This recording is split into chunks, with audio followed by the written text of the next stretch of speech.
Hello, welcome back. This is Kench1913, and we are Let's Playing Suikoden 3 bonus episodes. Chris finale, that's right. I went back and I checked at the castle, and there's nothing, extra special to make me show the castle all over again with Chris. There's really, some people call it the White Maiden, but there's nothing really there's no really interesting dialogue. So here we are with Luke. We're going to take him on with Chris, and my group is very similar to the one before, the 4 True Rune Bearers, plus Knee, and I ended up bringing Boris along. So, we're going to beat his ass right now. Yeah, your allies left. Yeah, why do you want to destroy the True Rune? Now, each part here is different, obviously, because of the different heroes. Ever since I was born, I've been alone. And Luke even talks a little differently to each one to try to persuade them that what he's doing is not too bad.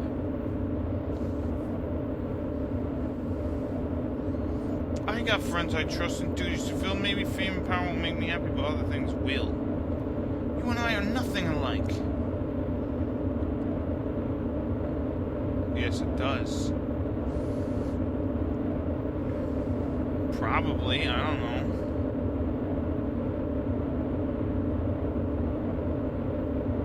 Learn the truth about the whole world and what I'm trying to do. So now he's gonna send us to a fantasy world of, well, not really, but this is Chris's version of this, if not like Hugo's, obviously. We're in a weird world of Brass Castle.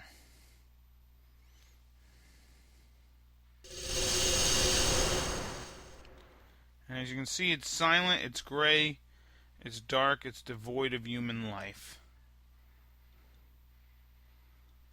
And there's no one here, but we're actually going to fight those. Remember those eyeball things? I'm not going to bother showing it, but we're going to fight some of them.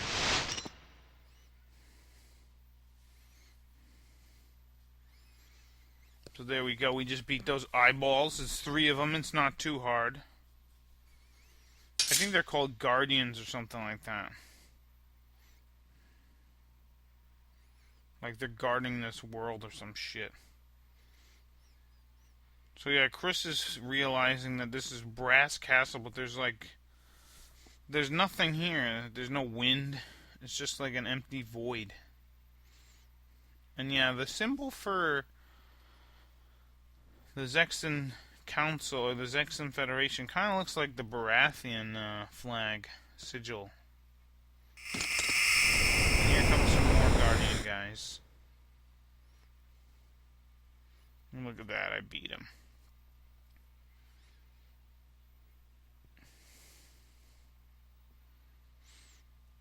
Yeah, this castle has no history. And then here Luke is going to try to reason with Chris, but at least this time it's a little different. Like when he was talking to with what's his name, Hugo, he actually he tried to persuade him a different way. In this one, I think he reveals a little bit more about himself, and like what's kind of going on. And plus, Chris has different experiences than Hugo has, so different things he's gonna talk about, and then the other way around. And this is the world of Termini.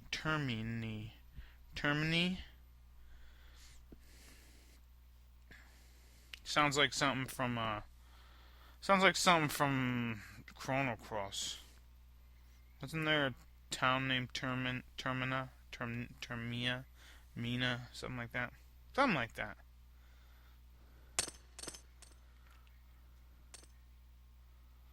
Yeah, yeah, we're the people.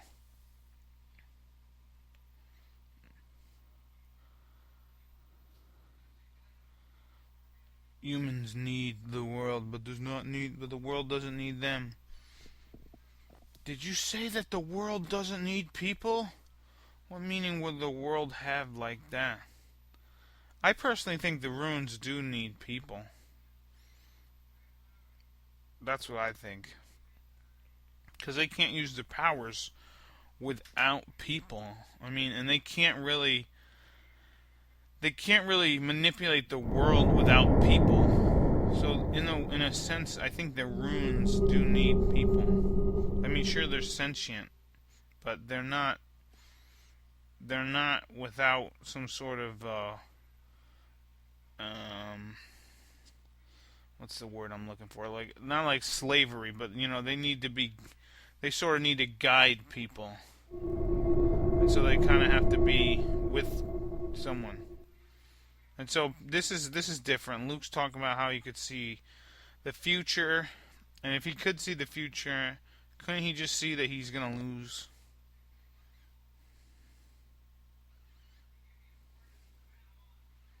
Oh, it's in his soul.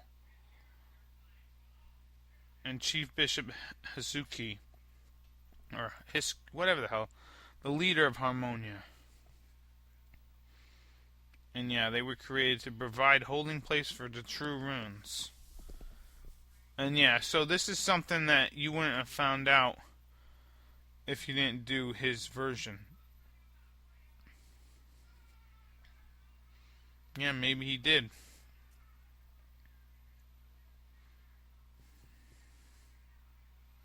It was the future of this world.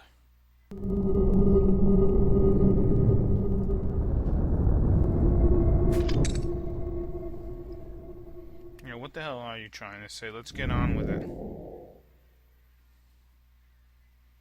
Yeah, sure, you'll destroy... Well, you know what? They don't all have to, you know, require struggle and all that. I can change the world's destiny and really... Yeah, well, you know what? You're only really destroying one rune. You're not really destroying, like, all of them. I mean, because if you killed one, it's not like you killed God. I mean, you probably just wounded him. This disgusts me.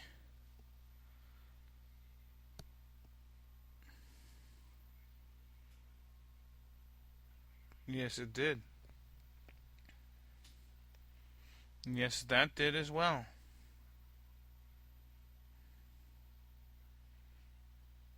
Yeah, and you're still gonna do it?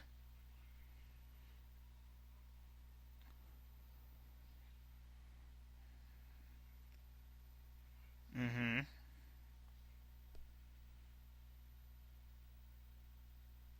Yeah. You know what? In some way, I think Luke does.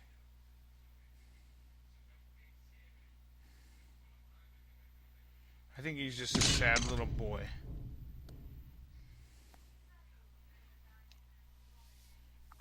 I will be the shield to block you, which is a terrific line. So Chris says, get out of here with that garbage. And now here we are.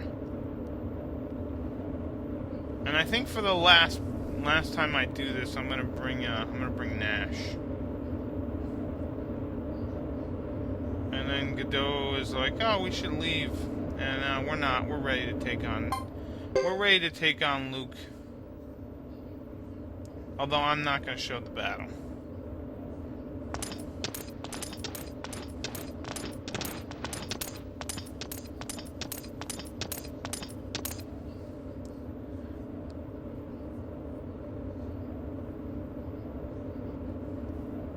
Alright, summon it. Summon your worst. Now since since he stole the true rune from Sasarai, right? And he took it out of his quote-unquote soul, maybe Sasarai had to put it back on his arm. And now it's not really on his soul anymore. Like, maybe that's what Luke should have done to himself. Then he could have gotten rid of the true rune any time that he wanted. But instead, this guy goes to such drastic measures. What happened to the kid who used to watch our tablet of stars, huh? He grew up and became an asshole. Or at least well, maybe not an asshole, but I think he became jaded. And here's a true win incarnation. We're gonna take him on. Alright, I beat him. Okay, he's dead. Yeah, eat it, Luke. Sorry, I kind of feel bad for you, but you know what? It wasn't gonna work. You know, people are not gonna let you just try and destroy, you know, their whole habitat.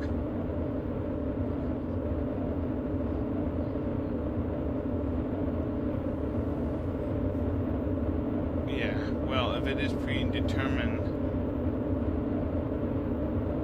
yeah, you can't get away with this. Anyways, it looks like the whole place is gonna crumble if we don't get the hell out of here.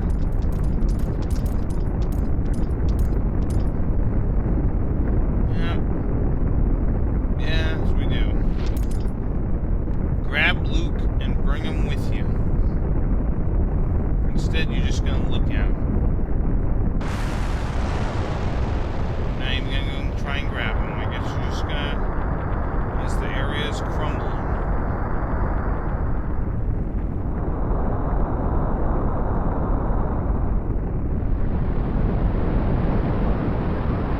There's the true wind room there. Yeah, we better get the hell out of here.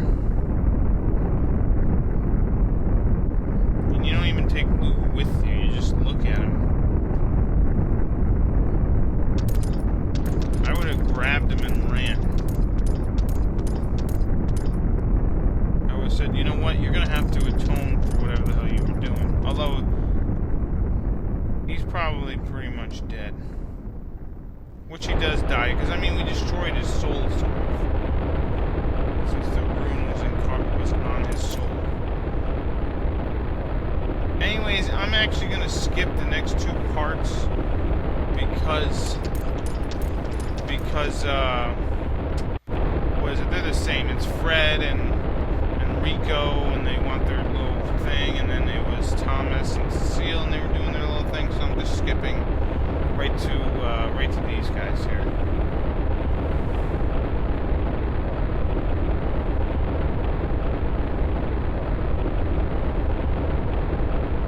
Yeah, everyone's waiting for us, so we gotta get the hell out of here.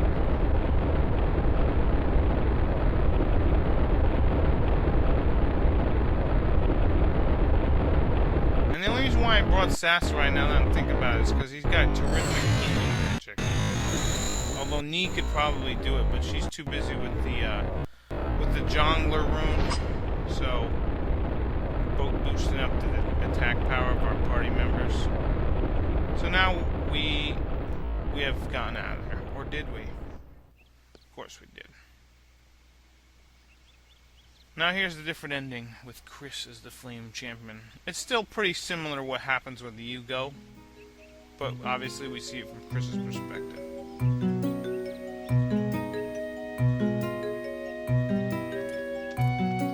The people of Vigne del Zexe didn't consider the battle as their battle since they weren't directly affected. Yeah, lucky bastards.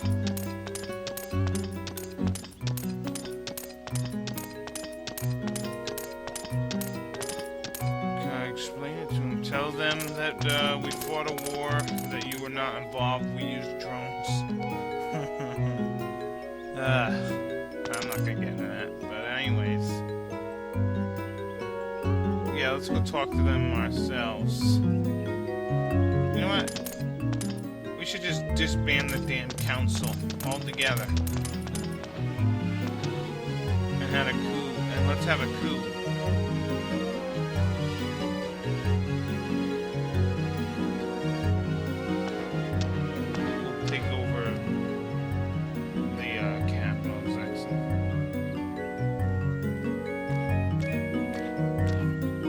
So apparently they can't sign a treaty with the grasslands yet. And yeah, that one council guy ended up having to, he ended up leaving, resigning. Yeah, it sucks. You guys are too headstrong, we're too slow to move on stuff. Yep, so maybe we should just be good.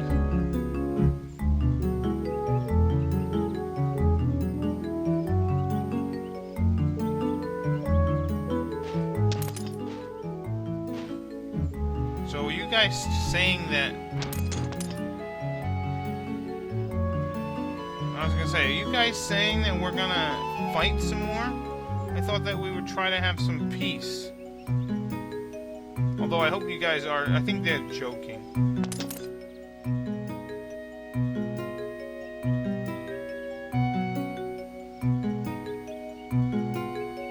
Respect each other's viewpoints, that's what you're talking about? So you mean you're gonna pretend that you care about the spirits and you guys are gonna care about the gods or whatever?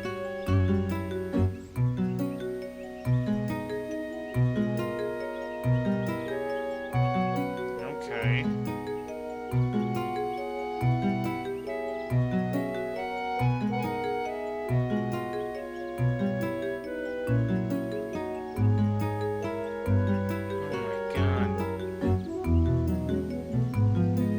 So, this ending doesn't feel like there's peace. It just feels like it's a temporary, and even more temporary compromise. It's pretty messed up, if you ask me. So now we are here back at Brass Castle. The knight's true home. As Boris says.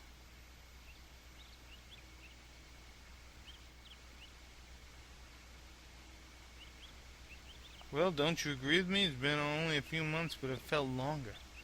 And yeah, this war is actually called the War of Champions.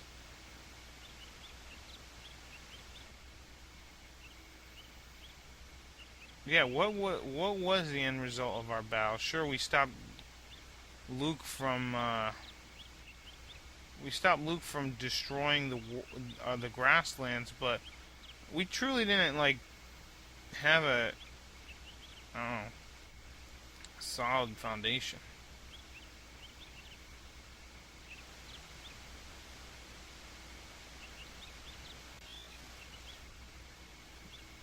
Bets were hard as rocks.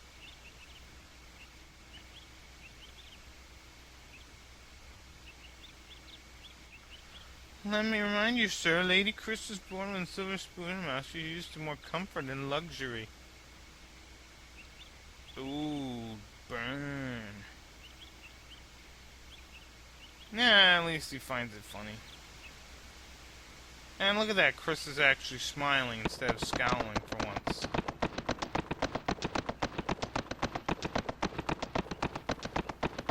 So that's pretty much the ending with Chris. I feel like, you know what, with Yugo's, it kind of felt like it might have been more peace. I mean, don't get me wrong. There's probably going to be peace here, but I don't know. Seems like something could spark and ignite war all over again. Anyways, I am going to show these portrait things again, because some of them do change. So, let's just kind of talk about Chris's path, on why I feel that, even though she was the Flame Champion this time, it didn't really fit her. I think that she really didn't have like a connection to the grasslands as much as Yugo did. I think that she kind of I think that she was set to have that true water rune. I don't know. And now Zexen having the true fire rune in their possession, that makes him a little bit I don't know, gives him an advantage over the grasslands, I guess. I think the music's a little different too. Anyways, see over here it says faces the Zexen Federation on the front lines of battle, so that must mean that the war is continued, I guess. Kinda sad if you ask me. And so far Peggy's like the only guy who stays in Budic Castle. Probably because he's got his own blacksmith right there. And he stays in Budic Castle. Dominic, that's good. She leaves. She leaves. And she leaves. What the hell? So you're saying there's not going to be a cook at Buddha Castle?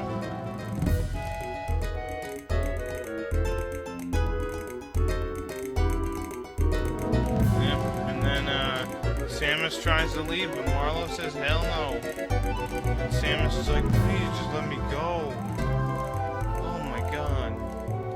So yeah, I think Chris, she did give a terrific speech, but I don't know, I think Chris kind of was definitely more for the, yeah, and see, her thing is a little different too. I don't know, I just feel like Chris should be the true water rune.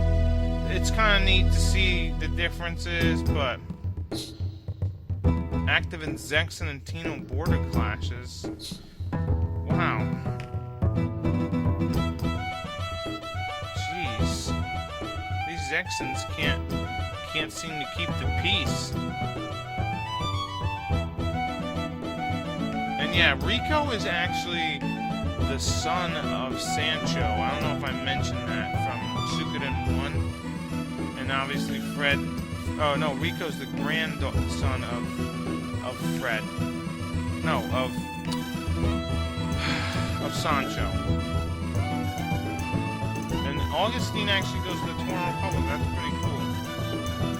But yeah, so those two are still like, you know, grandkids of the original Maximilian and Sancho. And over here, this changes too, per Chris's suggestion. He returns to Tuta, and then here he's content to depart after he leaves behind evidence of his time on Earth, Jimba. So, that's different too. I don't think that's the same. And then this is the same, this is different too. Spirit young lives on amid the grasslands and trees of complete forest. And, you know, the thing about this scenario too is, I guess Chris really took it hard when Yun died. You know what I mean? She used that as like the basis of everything from then on, you know what I mean? I don't know, it's weird. Like maybe she liked her or whatever. I don't know.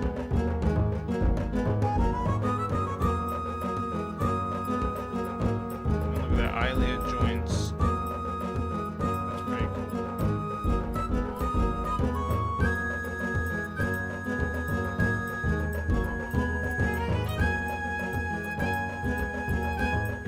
Duke's crew ends up staying together, which is nice. Atari leaves, but he was in contract with the Highland Army. I don't know if we'll ever figure out who he is or whatever.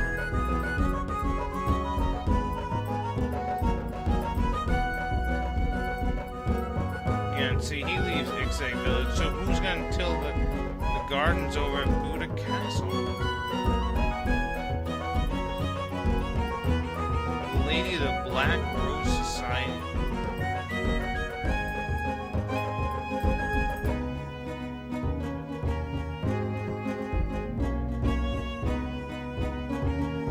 Yeah, and even Lebuc still ends up being under Harmonia. It's not like we liberated them from Harmonia. I don't know. This game is good, but like someone was mentioning something how like the first two felt like nation building kind of games where you'd go to a certain area and you would and yeah, over here I think that's different with Thomas, aided by Salome. Anyways, what was I saying? Oh, so yeah, the first two games were sort of like nation building games where you would go to certain places and free them from the bad guys, they would join your group, and then at the end of the whole thing they're all together. And this one didn't feel too much like a nation building because one, we already had the castle. Two, the clans and everything were already there, and they still have their own places where they just came and lived at Buddha Castle for a little while. And then afterwards they just kind of go off and do their own thing again. I think the problem was is there's two different groups. You know, there's the Zexens and then all the grasslands. And even though those guys get together, they kind of break off at the end instead of becoming one giant thing. I don't know. It's weird because they don't like we technically don't liberate anyone in this game. We just kind of save the villagers at Leebook, but we really don't do anything. And no one talks about like fixing up Ixay except Bart's. No one kind of talks about like fixing up Kyrian Village except the Yugo part at the end. It's weird.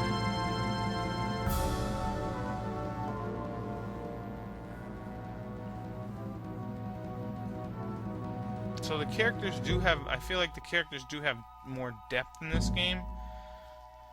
I mean, I think they had a lot of depth in the second game. The first game was kind of like, you're just kind of collecting people. And she goes to open up a school in her hometown. But there's also a strategy for greater power on another continent. Truth? I don't remember seeing that. But yeah, Apple goes home. Maybe she finds, what's his name? And apparently Sanya here, Yatimoto, is gonna go get married? Jeez. She's only like 16, 15. Crazy.